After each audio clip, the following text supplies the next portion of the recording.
Hi everyone. I just wanted to first thank everybody involved for this incredible award. It's really wonderful and completely unexpected.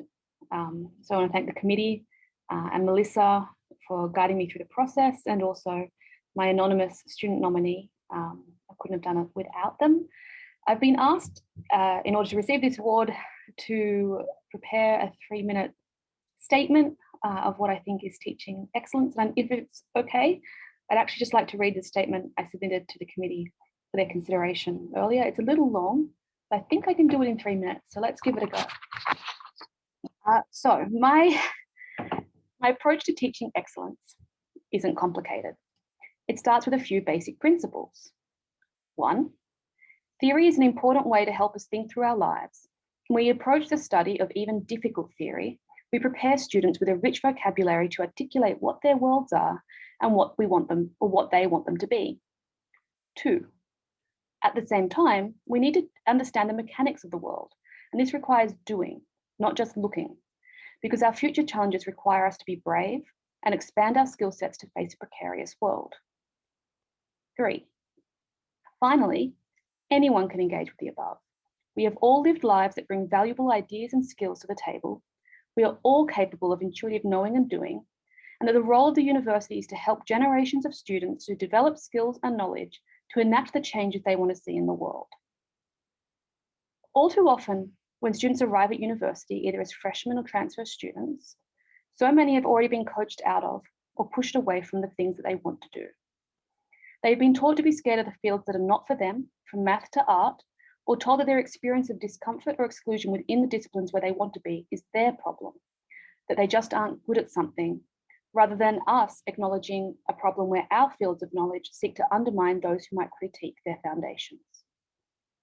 Increasingly, I've come to call the wedge between geography, mainly geospatial data science and cartography, and new media, this wedge that I teach in, STEM adjacent, a strange space between technology, computing, and art. My classes receive so many kinds of students looking to learn to make maps, but with many complex experiences about the coding, technical, and mathematical realms that are necessary to learn in order to do so. Some students have fled the hard computer sciences, data sciences, and engineering, devastated by the competitive culture, declaring that they will never work in that field again, and not understanding why they didn't fit in. Others come tentatively from the deep humanities and social sciences, but want to learn how to make a map or write some code. They've been crushed by anxiety after being told all their lives they were not good at it, or that they shouldn't do it.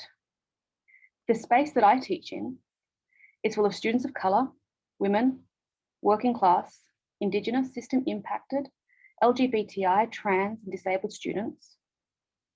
I often think it is a space where the future of tech and geospatial ought to lay, if we academics are being truthful about a desire to address the issues of racism, misogyny, inequality brought about by big tech and data science.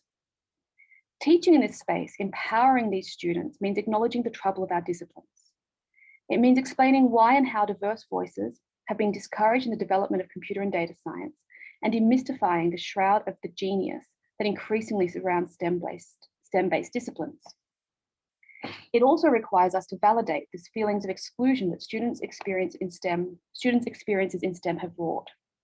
But in doing so, we must also encourage students to fight for the right to learn whatever skills they want, by highlighting and underscoring the long history of resistances and diversity in the history of our digital present, from the open source movements to the long history of resistance and diversity, from open source movements to Black software engineers and to the cyber feminists, as well as our scientific knowledges, from the mathematicians of Kerala in India to the Polynesian navigators of the Pacific Ocean.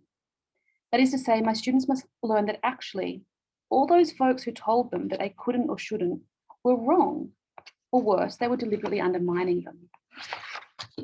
The world of code, technology, of math, geospatial, has always been diverse, and that they have always had a place in it.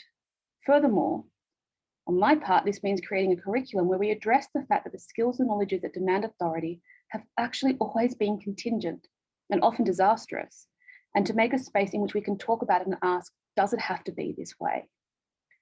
It also means catching a lot of students up on basic skills and encourage them to be brave in understanding, and teach them in ways that A, make them surprised at how easy it was, and B, encourage them to continue learning on their own. coding via intuition rather than worksheets, impromptu explanations of where pi comes from and jokes about how it's actually just an ancient Greek guy poring over some triangles. Encourage them to feel their way through methods and trust their gut instinct that the data doesn't look right. And most of all, explaining why they need to do this, that right now, their decisions, errors, and mistakes don't matter, and that this is the perfect time to play with ideas, with scenario, with data, and with code. But in the future, they will be sitting in the same chairs as the people who have shaped their lives and the worlds that we live in now. And that then their decisions, errors, and mistakes will matter. When we face a challenge, even though we may sometimes get it wrong, we need to approach it from the worlds that we want to live in, from ethical, compassionate, and future-oriented standpoints in which the bravery, openness, and commitment in the decisions of my current students in the future, so my current students in the future will shape a better future for all the students who arrive in my classroom in the future, who've been told that they can work towards anything they want to learn, ready to face new challenges head on. Thank you very much.